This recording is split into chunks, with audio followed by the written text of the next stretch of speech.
तो फिल्म की शुरुआत एक जंगल से होती है जहां अमेंडा नामी लड़की को होश आता है। उसके पेट पर जंजीर से कैमरा लगाया गया था और जहां उसे होश आया था वहां भी दरख्तों पर कैमरास लगे थे। अब सीन कट होकर हमें 3 दोस्तों के ग्रुप को दिखाया जाता है जो पार्टी से निकलती हैं। इनमें से अमेंडा नामी लड़की को किसी का मैसेज आता है जो उसे मिलने बुला रहा था। अमेंडा अपने फ्रेंड्स को छोड़कर उससे मिलने के लिए निकल जाती है और रास्ते में मुसलसल उसे ऐसा लग रहा था कि जैसे कोई उसका पीछा कर रहा हो। फिर उसी टाइम जो उसे बुला रहा था वो उसे एक जोकर इमोजी सेंड करता है और पीछे से जोकर का मास्क पहने 2 लोग उसके मुंह पर कपड़ा बांधकर उसे पकड़ लेते हैं, जिसके बाद उसे जंगल में होश आता है। वो परेशान थी कि वो यहाँ आई कैसे थी और उसे लाया क्यों गया था। वो जब इधर उधर घूमती है तो उसे मिसिंग लोगों के कुछ पोस्टर्स मिलते हैं जिनमें से एक उसका भी था, जिसे देखकर वो और भी ज्यादा घबरा गई। अभी वो शौक से निकली नहीं थी कि उसके सामने दोबारा 2 मास्क पहने लोग आ गए, जिन्हें देखते ही वो डर गई और इन मास्क पहने लोगों ने उसे एक इंजेक्शन लगाकर बेहोश कर दिया। इस मर्तबा जब उसे होश आया तो उसे एक कुर्सी से बांधा गया था। उसके सामने एक कैमरा लगा था जहां से उसे ऑर्डर दिया जाता है जबरदस्ती मुस्कुराने का और इसी आवाज के जरिए बताया जाता है कि ये एक मर्डर शो है। यहाँ पे लाइव स्ट्रीम चल रही थी और लोग मुसलसल मैसेजेस कर रहे थे। उन मैसेजेस में अमेंडा को मारने के तरीके बताए जा रहे थे और इस तरह अमेंडा को मार दिया जाता है। अगले दिन जंगल में पुलिस वालों को एक लड़की की कटी फटी लाश मिलती है। पता चलता है कि ये अमेंडा की लाश थी और इस तरह इस मर्डर की खबर बहुत ज्यादा वायरल हो जाती है। ये इस शहर में इस तरह का होने वाला पहला मर्डर नहीं था। पहले भी बहुत से लोग ऐसे ही अजीबोगरीब तरीके से मारे गए। उन्हें किसने और कैसे मारा आज तक पुलिस वाले इसका सुराग नहीं लगा पाए थे। खैर, अब सीन शिफ्ट होते हैं एक पॉडकास्ट की तरफ जिसे होस्ट कर रहा है ईथन, जो कि एक मशहूर यूट्यूबर है। ईथन इस टाइम उसी मर्डर शो के बारे में बात कर रहा था जिस मर्डर शो में अमेंडा को मार दिया गया था। वो बताता है कि लोगों को इंसानों को मरता हुआ देखकर मजा आता है और डार्क वेबसाइट पर ऐसे शोज की काफी धूम मची हुई है। लेकिन हैरानी की बात है, जहां आम इंसान इस वेबसाइट को इतनी आसानी से अप्रोच कर लेते हैं, पुलिस अभी तक इसका कोई सुराग नहीं लगा पाई। वो इस टाइम पुलिस को क्रिटिसाइज कर रहा था, लेकिन वो अपनी पॉडकास्ट में क्लियर कर देता है कि वो पुलिस से नफरत नहीं करता, बस इतना चाहता है कि पुलिस अपना काम अच्छे से करे। इसी पॉडकास्ट के दौरान ईथन को किसी की कॉल आती है। जैसे ही वो रिसीव करता है तो इस कॉल में सिर्फ एक लड़की की चीखने और चिल्लाने की आवाज थी, उसके अलावा कुछ नहीं। ये लोग अब इस पॉडकास्ट को एंड कर देते हैं और तभी ईथन को उसकी मॉम की कॉल आती है। वो रो रही थी और वो ईथन से इतना ही कह पाई कि वापस आ जाओ। ईथन जब गया तो उसे पता चला कि उसकी बहन का मर्डर हो गया था। अमेंडा उसी की बहन थी। वो बहुत ज्यादा दुखी हो जाता है और एक और पॉडकास्ट करता है जिसमें वो बताता है कि उसकी बहन को मरे तकरीबन 1 हफ्ता हो चुका है, लेकिन पुलिस वाले अभी तक उसके कातिलों का पता नहीं चला पाए। ईथन अब अपने बहन के घर चला जाता है दुख में। वहाँ काफी देर गुजारता है और वहाँ उसके रूम में लगे बोर्ड पे वो देखता है एक अजीब सा मैसेज जिसमें लिखा हुआ था कि जहन्नुम खाली है और सारे शैतान इसी दुनिया में है। इस मैसेज की पिक्चर लेने के बाद वो यहीं पर अमेंडा के बेड पे ही सो जाता है और ख्वाब में उसे अमेंडा के मर्डर का ख्वाब आता है, जिस ख्वाब से वो डर कर उठ गया। इसी टाइम उसके फोन पर एक मैसेज आता है जिसे देखने पर वही जोकर का मास्क था जिसे हम पहले भी मूवी में देख चुके हैं। उसे समझ नहीं आ रही थी कि जोकर का इन सारी चीजों से क्या ताल्लुक है। खैर, वो अब अपनी मॉम के घर आ जाता है क्योंकि उसकी मॉम काफी देर से उसे घर बुला रही थी। रास्ते में वो वही जोकर का मास्क पहने हुए एक लड़की दिखता है और डर जाता है क्योंकि उसे लगा कि ये मास्क पहने लोग उसका पीछा कर रहे हैं। खैर, वो उन पर ध्यान नहीं देता और घर आ जाता है। घर पर उसकी मॉम इस टाइम नहीं थी। वो किचन में जाता है। उसकी मॉम ने उसके लिए खाना बना के रखा हुआ था और जैसे ही वो गर्म कर रहा होता है तो दोबारा उसे अपनी किचन की विंडो के बाहर वही मास्क पहनी लड़की दिखाई देती है, जिसे देखने के लिए वो फौरन घर से बाहर भी निकल गया, लेकिन वहाँ भी उसे कोई नहीं मिला। डरा सहमा जब वो घर के अंदर आया तो उसने देखा कि उसकी मॉम भी आ चुकी थी, जो उससे उसके घबराहट की वजह पूछती है तो वो अपनी घबराहट छुपा लेता है और कहता है कि मैं बस उदास हूँ अमेंडा की वजह से। यहाँ पर उसकी मॉम भी इमोशनल हो जाती है और ईथन अपनी मॉम को हौसला देते हुए ये कहता है कि जो भी हो जाए मैं अमेंडा के मर्डर का पता चला कर ही रहूंगा। ये सारी बातें कर कर वो कमरे में चला जाता है जहाँ जाते ही उसे कुछ मैसेजेस रिसीव होते हैं। ये कुछ पिक्चर्स थी जिन्हें खोलते ही वो एकदम से डर गया क्योंकि ये उसके सिस्टर की डेड बॉडी की पिक्चर्स थी। उसके जिस्म के कटे फटे हिस्सों की तस्वीरें थी जिसे देखकर वो बहुत ज्यादा डर गया। सीन कट होकर हमें केट नामी एक लड़की को दिखाया जाता है जो अमेंडा की ही फ्रेंड है और इस टाइम एक बुटीक में काम करती है। ईथन केट से मिलने के लिए आता है क्योंकि वो जानता था कि केट अमेंडा के बहुत ज्यादा करीब है। वो केट से मिलता है और उसे बताता है कि उसे आजकल काफी अजीब महसूस होने लगा है। उसे ऐसा लगता है कि जैसे कोई लगातार उसका पीछा कर रहा हो और उसे अमेंडा की मरी हुई पिक्चर्स भी कोई भेज रहा है। उसे धमकियों वाले ईमेल्स भी आ रहे हैं और इन्हीं ईमेल्स और पिक्चर्स में उसे अमेंडा के साथ केट की भी पिक्चर नजर आई थी। वो केट से कहता है कि तुम जो कुछ भी जानती हो मुझे बता दो। यहाँ पर केट डर जाती है और उसे सब बताने के लिए तैयार हो जाती। वो बताती है कि मैंने, अमेंडा ने और हमारी एक और दोस्त ने मिलकर डार्क वेबसाइट को खोला था जहाँ पर हमें ये मर्डर शो मिला, जहाँ पर एक लड़की बैठी हुई थी और उसे टॉर्चर किया जा रहा था। सभी लोग उसे टॉर्चर करवाने के लिए पैसे भी दे रहे थे और ऐसे ही अमेंडा ने भी एडवेंचर में उसी शो में पैसे भेज दिए और कहा कि इस लड़की के नाखून काट दो। लेकिन उन लोगों ने उस लड़की के नाखून काटने के बजाय स्क्रीन पर ही उसका गला काट दिया, जिसकी वजह से ये तीनों बहुत ही ज्यादा डर गई और उस दिन के बाद से इस गिल्ट में आ गई कि उनकी वजह से एक लड़की की मौत हुई थी। केट बताती है कि मैंने उस वेबसाइट के लिंक को कॉपी करने की भी कोशिश की और पुलिस को भी उसके बारे में बताने की कोशिश की, लेकिन हर मर्तबा वो लिंक फेक निकलता है। यानी उस साइट का लिंक जल्दी चेंज हो जाता है और उसे कॉपी करना या ट्रेस करना बहुत ही ज्यादा मुश्किल है। ईथन कहता है इसका भी मेरे पास एक सोल्यूशन है, मुझे एक हैकर के बारे में पता है जो हमारी इस काम में मदद कर सकता है। केट ये भी बताती है कि तुम उनकी वीडियोस को ऑनलाइन डार्क वेब पर देख भी सकते हो। ईथन जल्दी से उस वीडियो को सर्च करता है जो वीडियो एक अजीब डरावनी आवाज से स्टार्ट होती है। वो बताती है कि हम लोग कभी भी अपना इंट्रोडक्शन नहीं देते क्योंकि हम तो हैं ही अंधेरी दुनिया के मालिक। वो बताते हैं कि इस वीडियो को देखने के लिए उन्हें कुछ चैलेंजेस दिए जाएंगे, कुछ पजल्स दी जाएंगी सॉल्व करने के लिए, और जो उनको सॉल्व करके मर्डर शो को ढूंढ लेगा ये लोग भी उसको ढूंढ लेंगे। ईथन यहीं पे बैठा बैठा सारी पजल सॉल्व कर लेता है और उस मर्डर शो की वीडियो को ऑन कर लेता है और अगले ही सेकंड उसे मैसेज मिलता है जहाँ उसकी और केट की वहीं बैठे हुए की पिक्चर भी थी। इस पिक्चर को देखकर ये दोनों डर जाते हैं। ईथन फौरन से इधर उधर देखता है, बाहर निकल कर देखता है क्या उसके ऊपर कोई नजर रख रहा था, लेकिन इनके आसपास कोई भी नहीं था और इस चीज से ये लोग और भी ज्यादा डर गए। ये लोग डरते हुए अब शैडो मंकी से यानी उस हैकर से मदद मांगने के लिए जाते हैं जिसका ईथन को पता था। शैडो मंकी इनकी सारी बात सुनते ही इनकी मदद से इनकार कर देता है और कहता है कि अगर वो पहले से ही इनके फोन्स और कंप्यूटर्स को हैक कर चुके हैं तो इसका मतलब वो लोग कुछ खतरनाक भी कर सकते हैं। उसकी बातें सुनकर ईथन बहुत ज्यादा इमोशनल भी हो जाता है और गुस्से में भी आ जाता है। इस चक्कर में वो शैडो मंकी से बहुत ही अजीबोगरीब बातें कह देता है तो शैडो मंकी भी अब उसकी बात मानने को तैयार हो जाता है और उसकी तसल्ली सुनकर केट और ईथन उसके घर से बाहर निकल आते हैं। केट ईथन से कहती है मुझे नहीं लगता कि शैडो मंकी हमारी कोई मदद करेगा। तब ईथन उससे कहता है कि शैडो मंकी मेरी पहले 6 केसेस में मदद कर चुका है, वो अजीब तो है थोड़ा लेकिन काम वो अच्छा करता है। यहीं पर केट को याद आता है कि उसके पास एक डिटेक्टिव का कार्ड भी है जिसने अमेंडा की डेथ के बाद उसका इंटरव्यू किया था। वो ये कार्ड भी ईथन को दे देती है। ईथन इस नंबर पे कई मर्तबा कॉल करने की भी कोशिश करता है लेकिन या तो ये नंबर ऑफ जा रहा था या आउट ऑफ सर्विस। खैर अब ईथन केट को उसकी बुटीक में छोड़ देता है जहाँ पर वो अपना सारा काम छोड़ कर आई हुई थी। रास्ते में ये लोग डिसाइड करते हैं कि सुबह होते ही वो लोग उस डिटेक्टिव से भी मिलेंगे जिसका कार्ड और कॉन्टेक्ट केट ने ईथन को दिया है। बुटीक में जाकर केट अपने काम में लग जाती है और तभी उसे ऐसा महसूस होता है कि जैसे कोई इसका पीछा कर रहा है।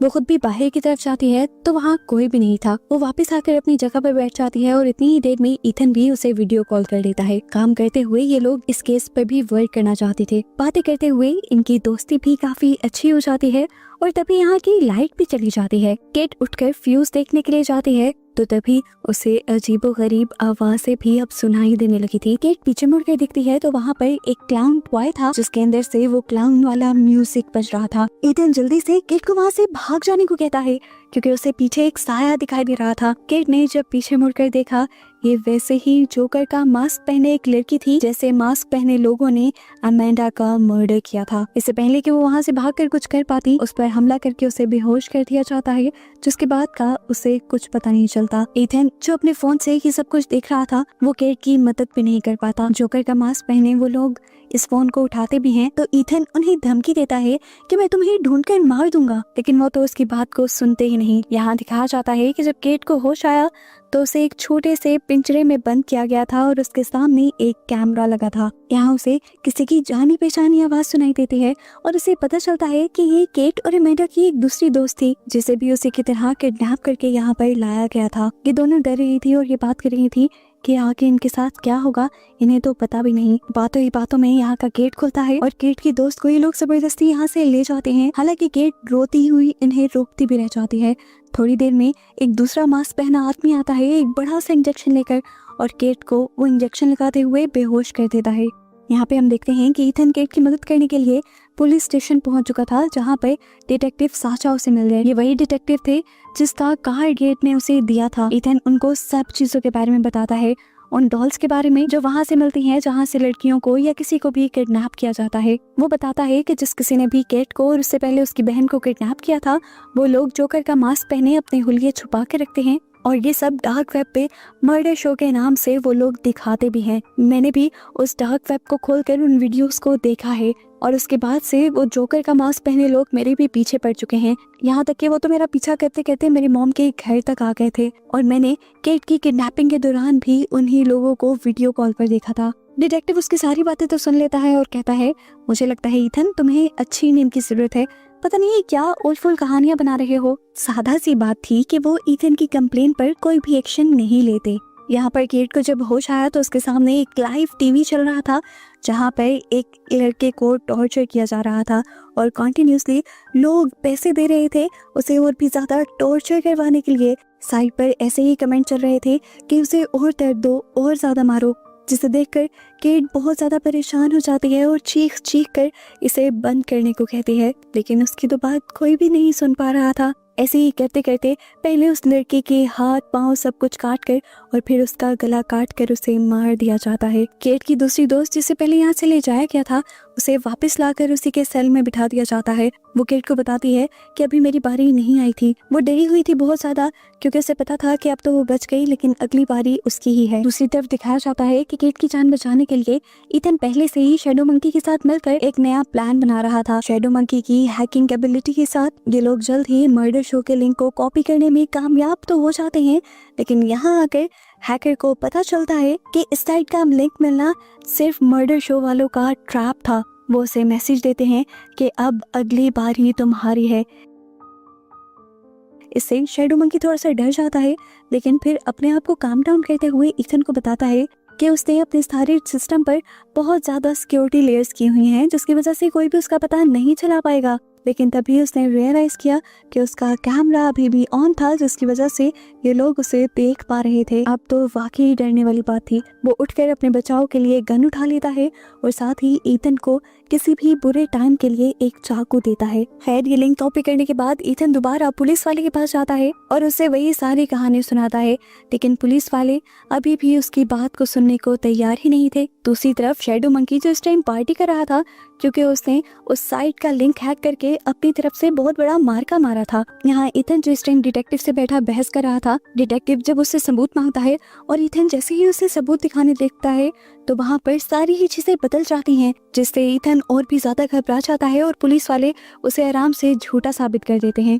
लेकिन वो जानता था कि यहाँ पे क्या हो रहा है। वो जल्दी से वहाँ से निकलता है और शैडो मंकी को कॉल कर कर उसे वार्न करने की कोशिश करता है। वो उसे बताना चाह रहा था कि मर्डर शो के लोग उसके इस खुफिया घर को ढूंढ चुके हैं, लेकिन शैडो मंकी उसकी बात पे ध्यान नहीं देता, बल्कि अपने काम में लगा रहता है, क्योंकि उसे ये पता चलाना था कि आखिर मर्डर शो किस लोकेशन पर चल रहा है। और IP एड्रेस के जरिए वो ये बात पता भी चला लेता है। और जैसे ही उसने एड्रेस का पता चलाया तो उसके कंप्यूटर्स हैक कर लिए गए और स्क्रीन पर वही जोकर वाली पिक्चर्स चलने लगी। पीछे से कोई जबरदस्ती उसके घर के अंदर आ गया। ये जोकर का मास्क पहने दो वही लोग थे जो मर्डर शो चला रहे थे, और आखिर अपने मर्डर शो को सबसे छुपाने के लिए इन्हें शैडो मंकी को भी मारना पड़ता है। जितनी देर में यहाँ पर ईथन पहुंचा तब तक काफी देर हो चुकी थी। वो लोग पहले ही शैडो मंकी को मार कर यहाँ से जा चुके थे और उसके तीनों कंप्यूटर्स की स्क्रीन पर मर्डर शो का इंट्रो चल रहा था। वो अब शैडो मंकी की तलाशी लेता है, क्योंकि शैडो मंकी ने उसे बताया था कि वो मर्डर शो का एड्रेस कॉपी करने में कामयाब हो गया है। और फाइनली ईथन को शैडो मंकी की पॉकेट से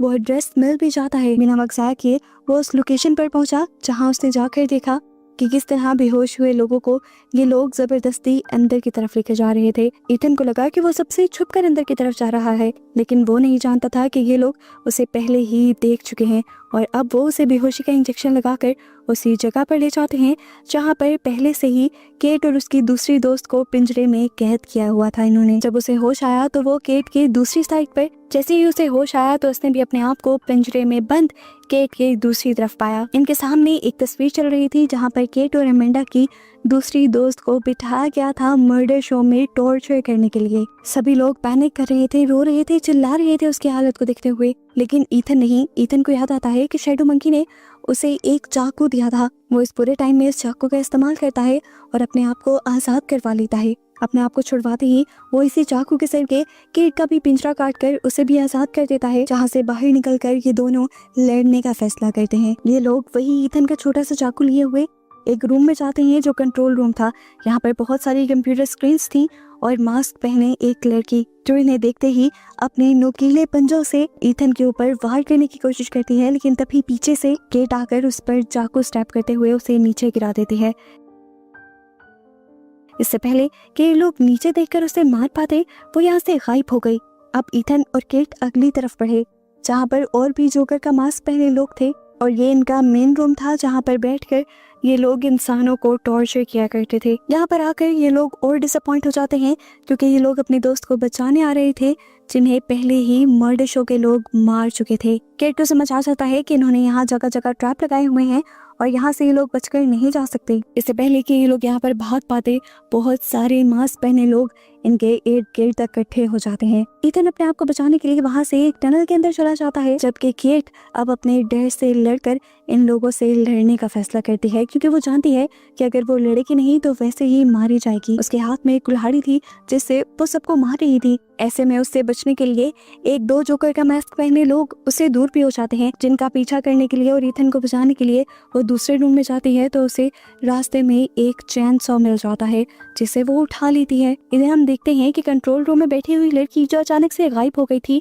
वो वापस कंट्रोल रूम में आकर अलार्म बजा देती है और तभी एक कुल्हाड़ा लिए आदमी आ जाता है जो ईथन को ढूंढकर उसे मारने ही वाला था, लेकिन उससे पहले ही पीछे से केट ने आकर उसे चैन सॉ से मार दिया। अपने हाथ में चैन सॉ होने के बाद केट किसी से नहीं डर रही थी। उसके सामने जो भी आ रहा था वो उसे चैन सॉ से मार रही थी और इससे पहले कि वो असली मर्डर शो के ओनर को मार पाते वो आखिरी बंदा वैन में बैठकर यहाँ से भागने में कामयाब हो जाता है। अब सीन कट होकर हमें कुछ महीने बाद का सीन दिखाया जाता है। जो कुछ केट और ईथन ने किया था, सीरियल किलर्स के एक ग्रुप को उन्होंने मारा था, ये काम तो पुलिस भी नहीं कर पाई थी। सारे मीडिया के लोग पुलिस से उन सब चीजों के बारे में सवाल करते रहे, लेकिन पुलिस वालों के पास इन सब चीजों का कोई जवाब नहीं था।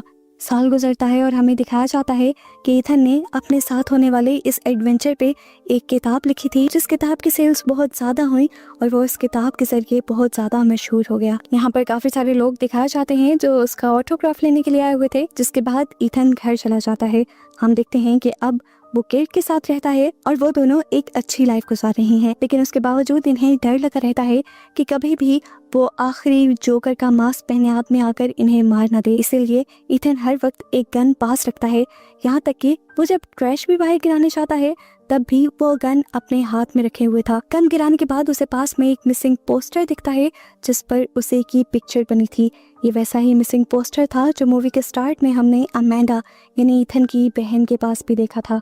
इससे पहले कि वो कुछ भी रिएक्ट कर पाता या अपनी गन निकाल पाता, पीछे से कोई उसकी गर्दन में इंजेक्शन लगाकर उसे बेहोश कर देता है। ईथन को जब होश आया तो वो एक ट्रक की बैग से बंधा हुआ था और यहाँ पर बहुत से जोकर का मास्क पहने लोग थे जो उसके लिए बोली लगा रहे थे और आखिर में उसे $10,000 में एक लड़की को बेच दिया जाता है, जिसे देखते ही ईथन को याद आया ये वही आखिरी लड़की थी जो उस दिन इनसे बचकर भागने में कामयाब हो गई थी। ईथन इस टाइम शॉक में था कि तभी यहाँ पर मास्क पहने एक आदमी ने अपने चेहरे से मास्क हटाया। ये कोई और नहीं बल्कि वही डिटेक्टिव था जिसके पास हर मर्तबा ईथन मदद मांगने जाया करता था। ये सब लोग मिलकर ईथन के ऊपर हंसने लग जाते हैं और ये रिवील होता है कि असल में सारे ही पावरफुल मैन इस गेम के अंदर इन्वॉल्व थे और बस यही दिखाते हुए ये मूवी यहाँ खत्म हो जाती है।